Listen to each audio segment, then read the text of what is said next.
the radar? Why not? I don't know, but I suspect it's probably because it's easier to do things when people aren't thinking about it. All of these financial institutions, they buy politicians. You can take this big ton of money, and then you can start to buy people. I work for a company called BlackRock. Meet Serge Varlay, a recruiter at BlackRock.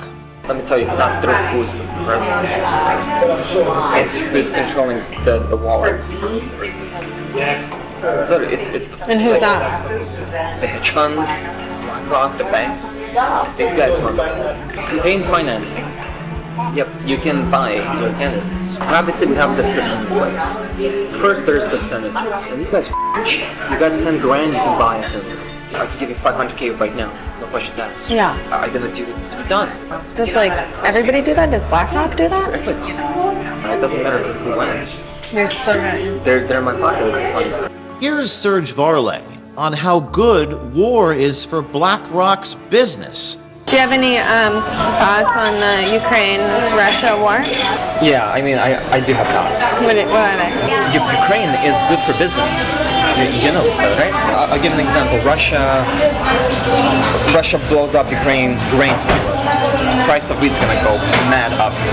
Ukrainian economy is tied very largely to the wheat market, global wheat market. Prices of bread, literally everything it goes up and down. This is fantastic if you're trading. Volatility creates opportunity to make profit. War is real good for business. It's exciting when goes wrong, right? BlackRock manages 20 trillion. It's incomprehensible numbers. BlackRock Serge Varlay says all of this is above a normal person's understanding. You're like an undercover reporter. I don't know. Normal people don't give a shit. This is beyond them. The whole thing of like domination from a concept is it's so interesting.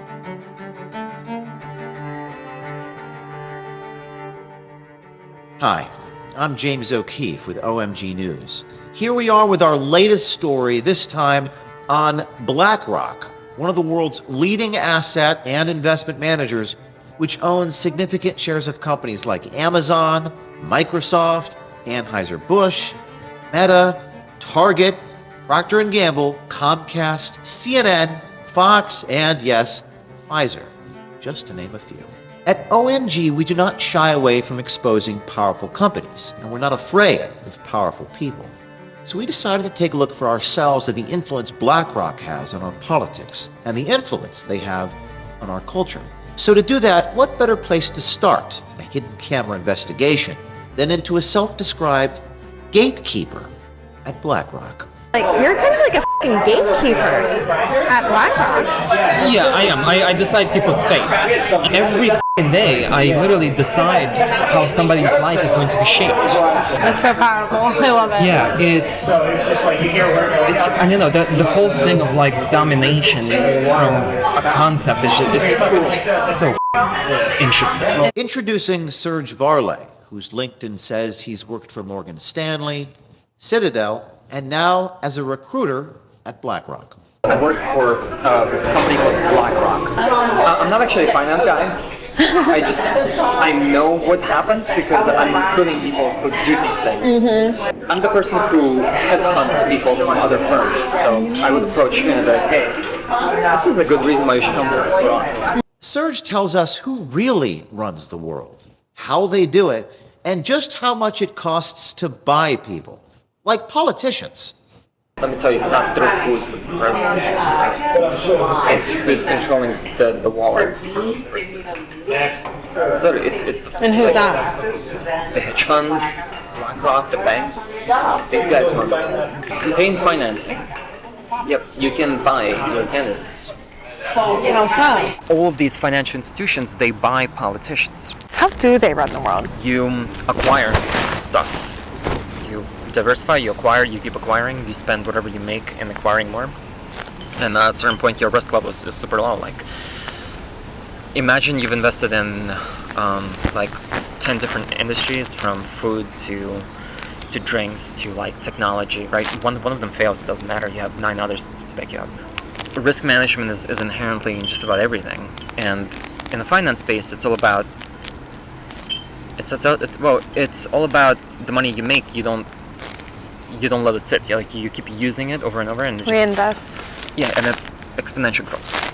And then once you just own a little bit of everything, is that where the control? Yeah, you own a little bit of everything, and that little bit of everything gives you so much money on a yearly basis that you can take this big ton of money, and then you can start to buy people.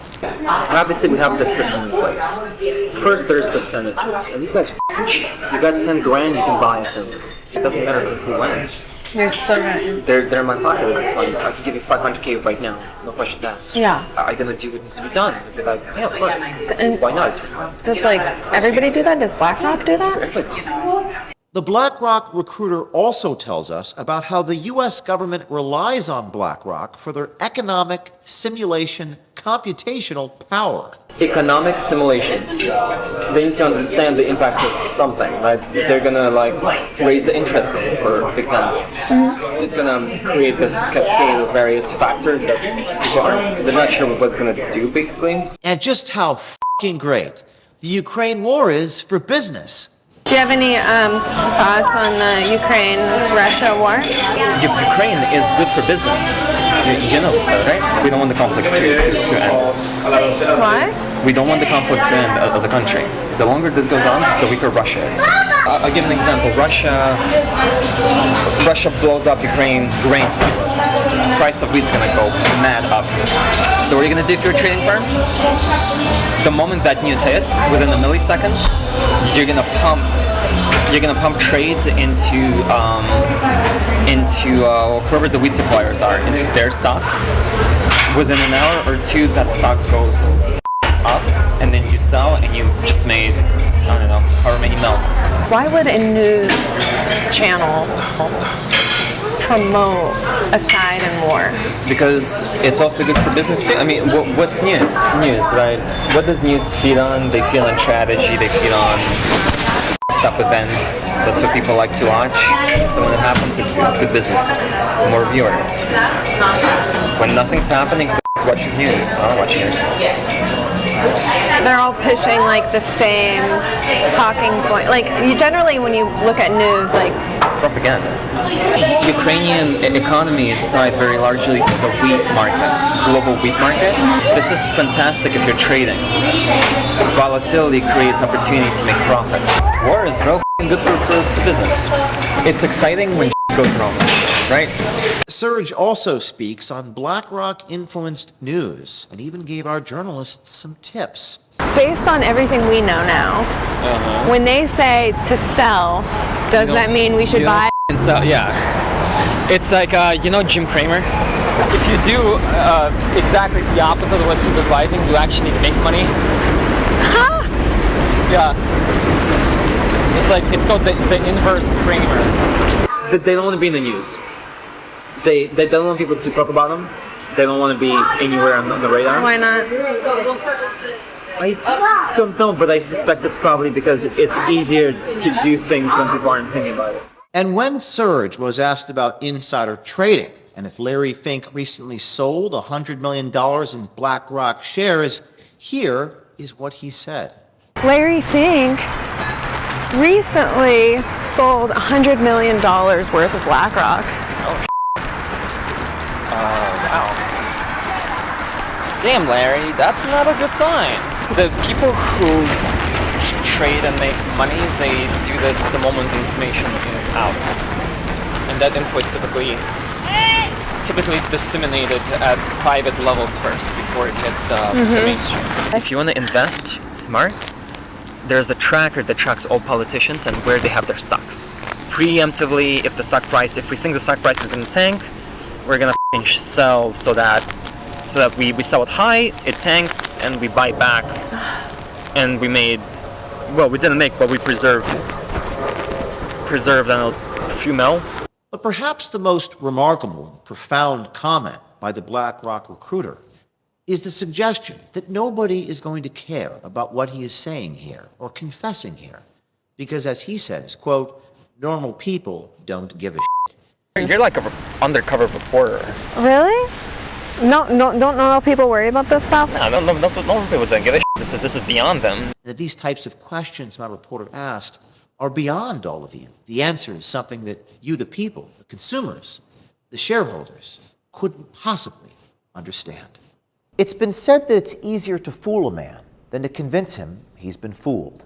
There is no question that many Americans are still asleep, who may not want to wake up from their necessary illusions. But we hope and believe by showing these tapes of this BlackRock gatekeeper speaking so plainly on so many topics that not only we wake up people, but also inspire others to come forward on institutions like BlackRock. Oh, and this is just part one. Stay tuned tomorrow for my meeting with Serge Varlay. We also reached out for comment to BlackRock, and here's what they had to say.